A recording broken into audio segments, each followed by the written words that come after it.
Olá, boa noite. Brasil no escuro. 25 estados e o Distrito Federal sofrem apagão. O sistema só voltou completamente ao normal depois de 6 horas.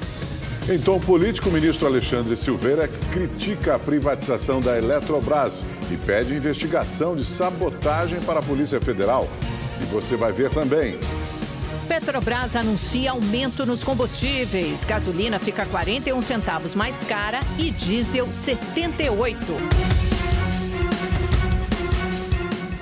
Os combustíveis vão ficar mais caros a partir de amanhã. Essa é a primeira alta anunciada pela Petrobras desde o fim de janeiro, quando Jean Paul Prates assumiu a presidência da estatal.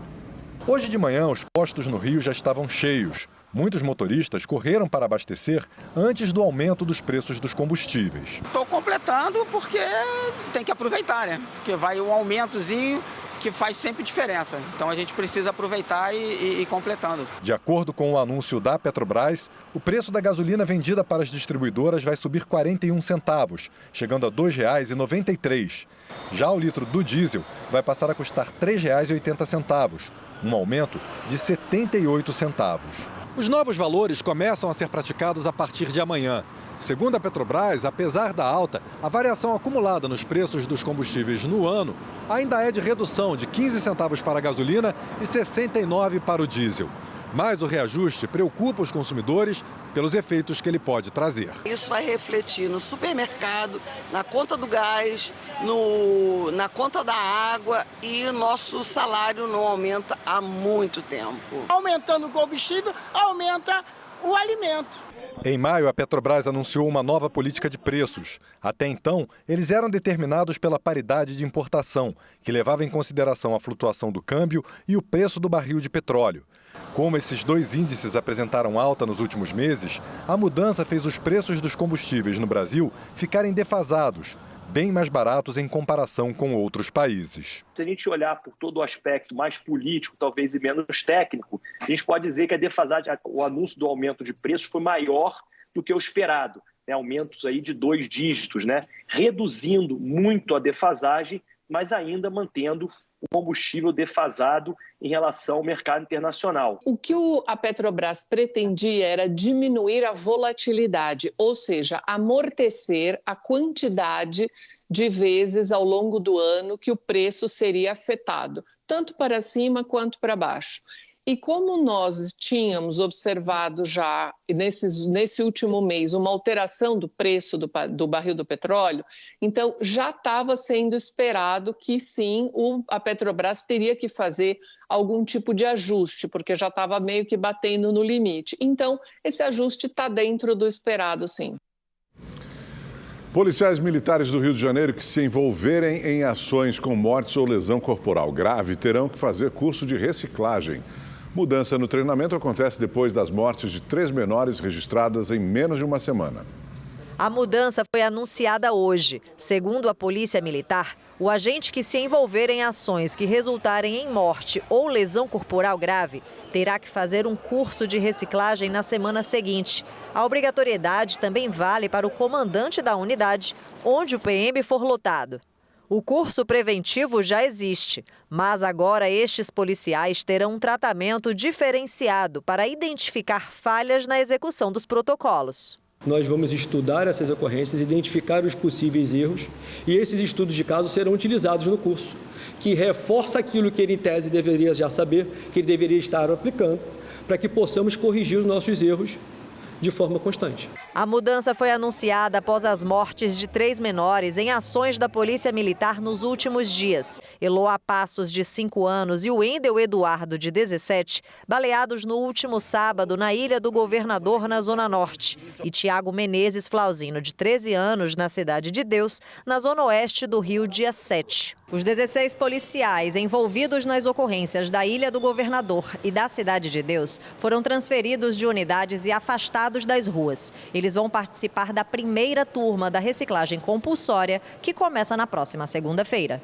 Tem aulas teóricas, aulas práticas, aulas de acompanhamento, né? Os policiais estão vindo de uma situação traumática, de acompanhamento psicológico, inclusive. Então, é uma grade curricular, né, com várias vertentes, com várias ações, para que o policial se sinta, né, de fato acolhido, de fato preparado, de fato capacitado a retornar ao trabalho e entregar um serviço de melhor qualidade à sociedade.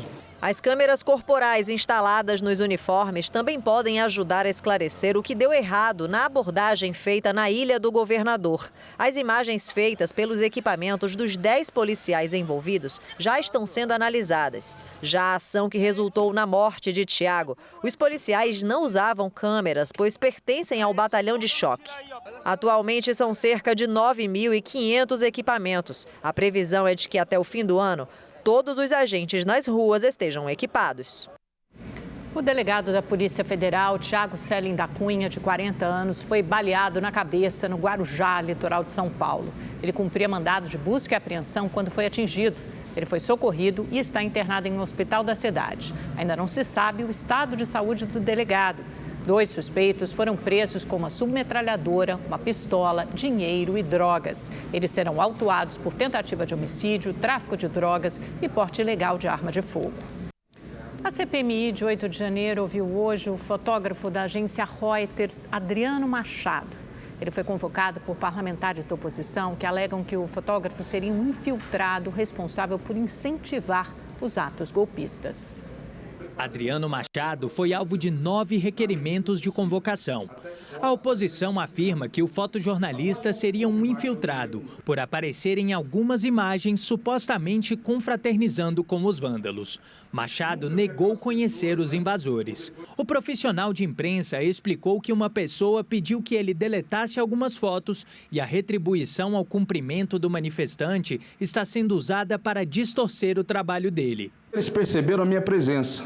Me cercaram e questionaram quem eu era e o que eu estava fazendo ali. Expliquei que sou fotojornalista e me identifiquei como fotógrafo da agência internacional Reuters. Naquele momento, eu me esquivei e só pensava em sair dali. Quando eu estava próximo à porta de saída, um deles abordou e exigiu que eu deletasse as fotos daquele acontecimento. Após confirmar que eu teria cumprido com a exigência, uma das pessoas me cumprimentou.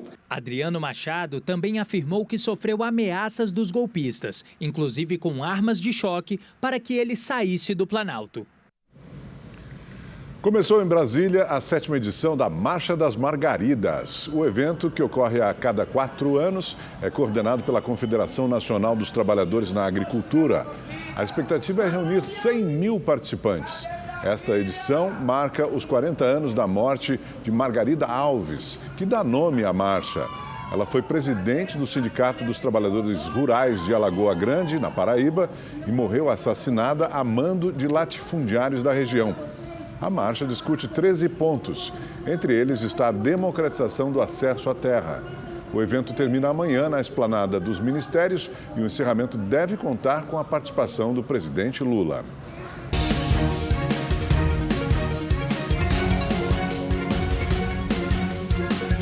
Agora é hora de falar com o nosso repórter Igor Damasceno, diretamente de Brasília, porque o ministro de Minas e Energia deu uma entrevista coletiva, né, Igor, no finalzinho dessa tarde. Ele voltou às pressas do Paraguai, ele estava lá para a posse de Penha, o novo presidente, junto com Luiz Inácio Lula da Silva, voltou assim que soube do apagão e deu essas justificativas, começou a apresentar as possíveis explicações para esse apagão que tomou conta de 25 estados, mais o Distrito Federal, durante a manhã desta terça-feira. Só Roraima ficou de fora. Igor, o que o ministro disse? Boa noite.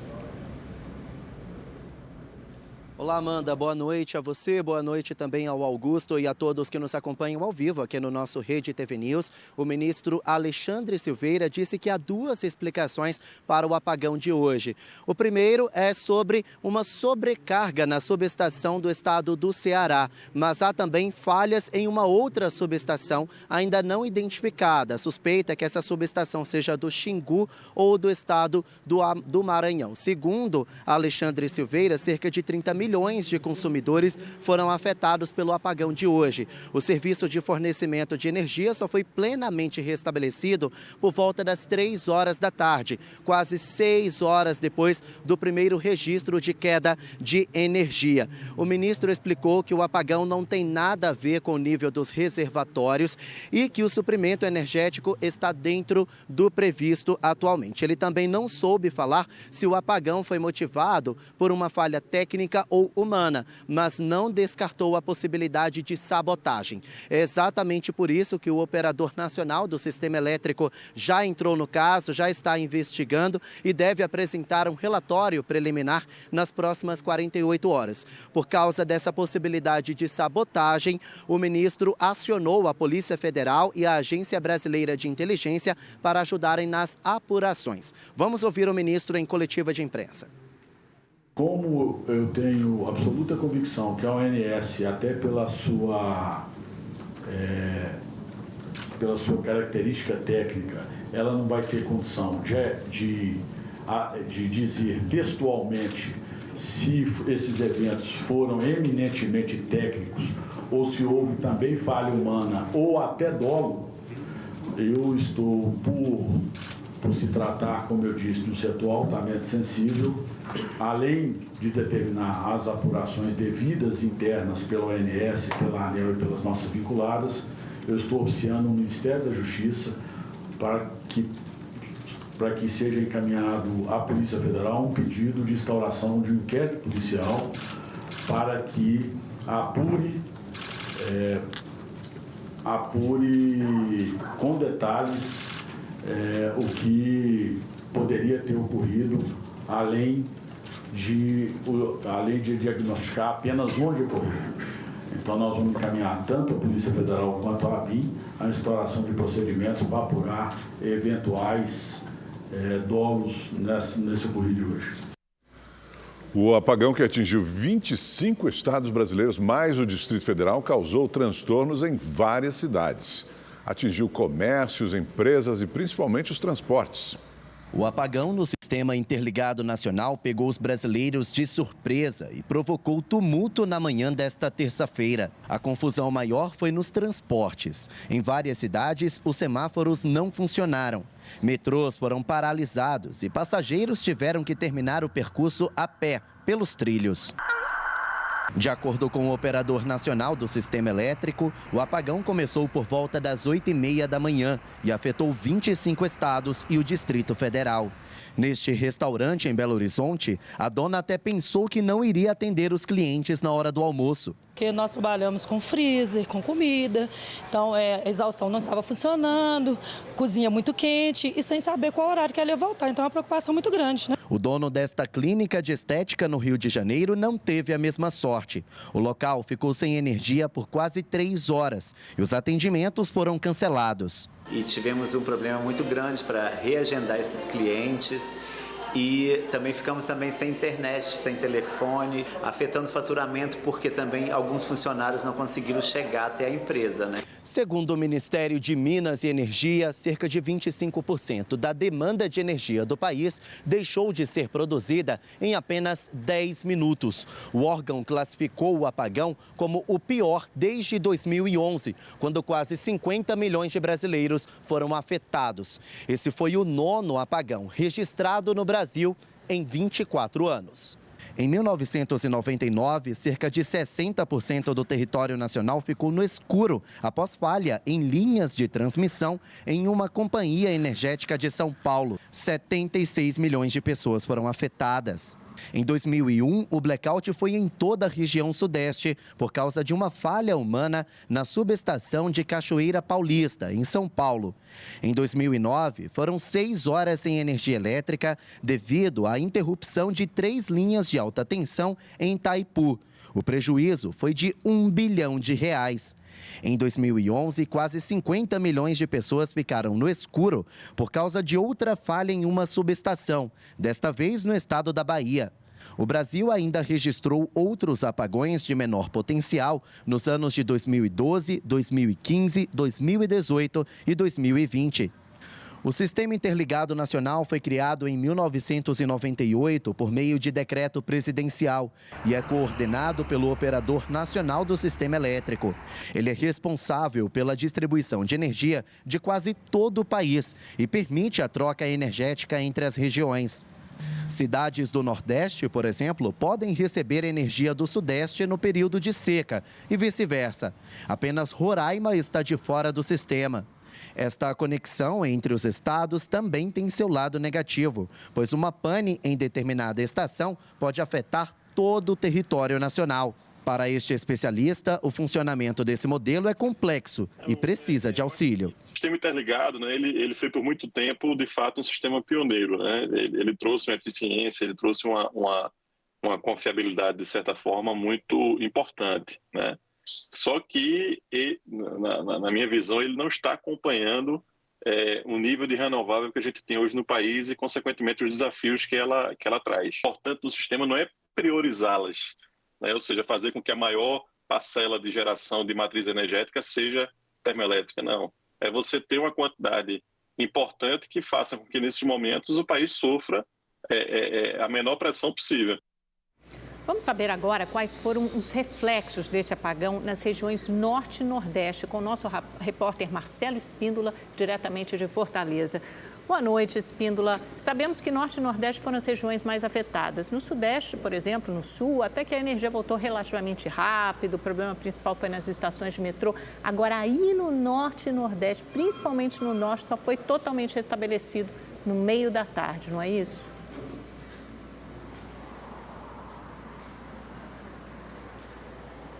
Boa noite, Amanda. Boa noite, Augusto e todos que nos acompanham. Pois é, Amanda, aqui no Nordeste, todos os 9 estados foram afetados pelo apagão. No Norte, 6 dos 7 estados foram afetados. Somente Roraima não foi atingido porque recebe energia das termoelétricas locais movidas a diesel e não precisa da energia transmitida pelo Sistema Interligado Nacional, o SIN, que interrompeu o abastecimento. Aqui no Ceará, o apagão começou por volta das 8h30 da manhã. Durou até aproximadamente às 9h30 aqui na capital Fortaleza. O retorno foi gradual nas demais cidades. Todas as 184 cidades do estado foram afetadas, mas segundo a Enel, a distribuidora de energia do estado, a normalização se deu completa logo após o meio-dia. No Rio Grande do Norte, o apagão foi geral também, mas com um agravante: impactou o abastecimento de água. A nossa produção entrou em contato com a Caerne, a companhia responsável por abastecer o estado com a água, que, por meio de nota, disse que a normalização completa no abastecimento de água ainda deve levar por volta de 2 dias. Em Pernambuco, os transtornos foram inevitáveis também. Aproximadamente 1.500.000 unidades consumidoras foram atingidas pelo apagão e por lá o retorno também foi gradual ao longo do dia. Nós vamos conferir agora mais detalhes da situação das regiões Norte e Nordeste durante o apagão. No Ceará, o apagão começou às 8h30 da manhã e atingiu todas as cidades do estado. Em Fortaleza, mesmo com as ruas vazias, por ser feriado, houve registro de acidentes. Segundo a Enel, distribuidora de energia, o fornecimento foi restabelecido totalmente logo após o meio-dia. Na capital, a interrupção durou apenas 1 hora, para alívio dos comerciantes. Para os turistas, apesar do susto, o passeio do feriadão foi mantido. Foi pego realmente de surpresa, porque geralmente de manhã, antes de iniciar a venda, a gente teria que ter, por exemplo, os freezer em dia, a cerveja bem geladinha para o cliente que é assim, entendeu? Quando chegamos aqui, vimos que estávamos sem luz, deu assim, tipo, um medo de perder o dia, né? Porque realmente, se não tivesse voltado a tempo, a gente não teria fluído a venda. Entendeu? Aí ia ser um dia bem difícil para nós. Deu desespero, viu, para a população, porque todo mundo ficou preocupado dos alimentos, né, que ficou em casa, mas todo mundo saiu pensando que ia voltar logo a energia. Só que ia demorar tanto assim, mas acabou dando certo, né? A Bahia foi um dos estados mais afetados do Nordeste. A energia faltou nas mais de 400 cidades. Na capital, Salvador, os semáforos deixaram o trânsito congestionado nas principais avenidas pela manhã. No metrô, os passageiros precisaram deixar os trens e caminhar pelos trilhos. Evacue o trem porque o trem será serão fechadas. Em Pernambuco, o apagão atingiu vários municípios entre as 8h30 e 10h37. Segundo a ANEEL Energia, cerca de 1,5 milhão de unidades consumidoras foram afetadas. De acordo com a empresa, o apagão atingiu 35% das casas de Pernambuco. O processo de recomposição elétrico foi finalizado por volta das 10h30 da manhã. Nas ruas, a principal reclamação foi a queda da internet. Para quem trabalha com internet foi horrível, né? A gente que se dá com o cliente todo dia online, a gente ficou sem comunicação. Você quer acionar um WhatsApp, abrir um Facebook, nós que trabalhamos com reboque, precisa para abrir localização, usar a internet, né? Se comunicar com o associado e tá horrível, não pega de jeito nenhum. No Piauí, a falta de energia interrompeu temporariamente o abastecimento de água. O comércio ficou às escuras, prejuízo nos negócios e transtorno para os clientes. Não estamos 100%, estamos 50%, mas não está funcionando. O apagão causou problemas no trânsito, com os semáforos apagados e afetou também o atendimento na saúde pública e privada. Vim para o médico, né? E cheguei e me deparei com essa situação. Falta de energia completamente, o telefone não funciona, ninguém consegue falar com ninguém, está um transtorno. No Acre, o trânsito também ficou confuso. No comércio, a insatisfação. Voltou agora a internet também, né, do telefone, e as máquinas também precisam da internet. Todos pagam, né, na hora, mas quem não tem, aí deixa de comprar, né. No Amapá, apenas Oiapoque não foi atingida. Em todas as outras cidades, faltou energia e moradores relembraram o drama vivido em novembro de 2020, quando o estado sofreu uma das piores crises energéticas do Brasil. A taxa de desemprego recuou para 8% no segundo trimestre deste ano, uma queda de 0,8 ponto percentual na comparação com o trimestre anterior. De acordo com os dados da Pesquisa Nacional por Amostra de Domicílios Contínua, a PNAD contínua do IBGE, o Brasil tem 8.640.000 desempregados. Mais de 50 mil novas empresas foram abertas em Minas Gerais nos primeiros 7 meses do ano. O destaque é o setor de serviços. Além de novas vagas de emprego, os negócios trazem oportunidades de investimento e movimentam a economia mineira. Essa rede de restaurantes temáticos com 70 unidades instaladas em 11 estados decidiu investir em Belo Horizonte. Entre as 26 oportunidades de emprego abertas, uma delas foi para o Eduardo, que hoje é recepcionista do comércio. Já estou há 5 meses aqui. Comecei como atendente e depois passei a ser recepcionista. Ainda tem 2 vagas, né, abertas para a parte de atendentes, né? Aí a gente tem a expectativa, sim, estamos trabalhando já para abrir mais 2 lojas aqui em Belo Horizonte e mais uma em Uberlândia. Primeira vez que eu venho e, sem dúvida alguma, voltaremos. Minas Gerais encerrou os 7 primeiros meses do ano com mais de 50 mil novas empresas abertas. Um crescimento de 10% em relação ao mesmo período de 2022 e o melhor resultado desde 2019, quando a Junta Comercial aqui do estado começou o levantamento. É um número significativo e mostra que o governo vem agindo de uma forma positiva e que o empresariado e o empreendedor está entendendo isso. Só na capital mineira foram 13 mil novos negócios abertos ao longo do ano, 2 mil nos últimos 30 dias. Esta rede de bares acaba de inaugurar a 4ª unidade em um casarão centenário, que foi todo reformado. Chance que veio em boa hora para a Karina, que está em treinamento para fazer parte da equipe. Eu estou numa fase de experiência na cozinha e eu pretendo ficar. A gente teve uma inauguração muito boa.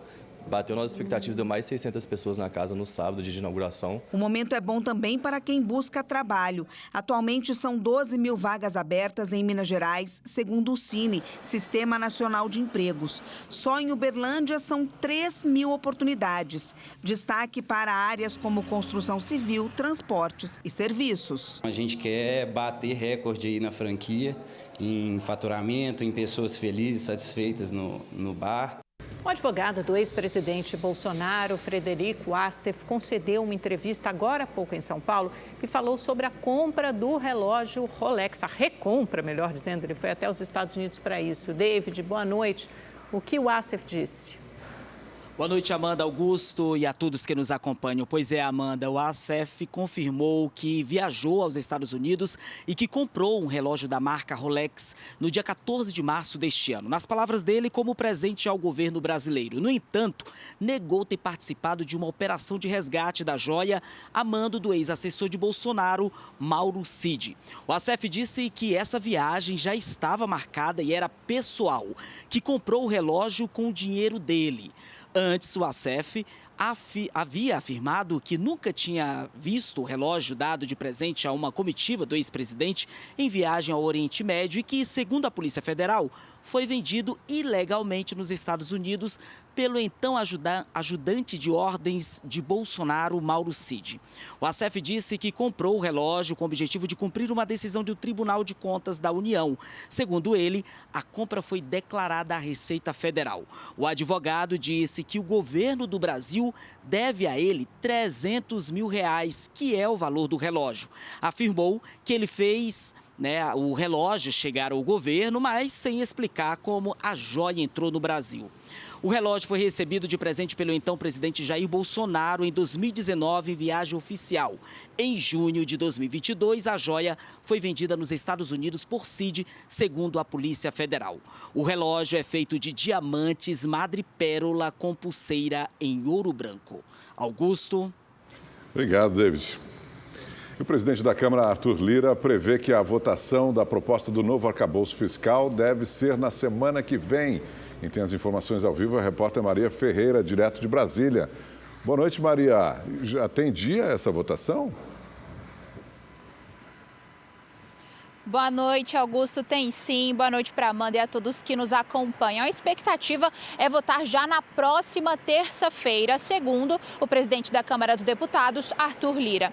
Ele também disse que se houver acordo nos pontos que estão ali desacordados entre os líderes partidários, ele já consegue sim incluir o projeto do arcabouço fiscal na pauta da próxima semana para votação. Eu lembro que a reunião que era para ter acontecido ontem entre Lira, os líderes partidários e o relator do arcabouço fiscal, Cláudio Cajado, não aconteceu, foi adiada justamente por um mal-estar causado pela fala do ministro da Fazenda, Fernando Haddad. Haddad, que disse em uma entrevista que a Câmara estava com muito poder e que ela não podia usar essa condição para humilhar o Senado ou o Executivo. Lira ainda disse que não houve clima para que essa reunião acontecesse e que foi um pedido realmente dos líderes partidários para que ela não ocorresse. Hoje, após um encontro que teve dos líderes partidários na residência oficial da Câmara dos Deputados, Cajado confirmou então que a reunião para discutir o arcabouço especificamente fica só para a próxima segunda-feira. O relator, Cláudio Cajado, falou também que prefere manter o texto dele como ficou no relatório, mas que ele não vai mais criar cavalos de guerra com isso e vai acatar o que os líderes partidários decidirem. Apesar do mal-estar, Arthur Lira entendeu que não foi intenção do ministro da Fazenda, Fernando Haddad, causar esse mal-estar nem atrapalhar a relação dele com o Congresso, mas então que foi preciso um posicionamento da Câmara. Eu volto com vocês. Obrigada, Maria. Vamos continuar em Brasília agora para conversar com o nosso comentarista de política, Kennedy Alencar. Começamos nesse assunto. Kennedy, boa noite.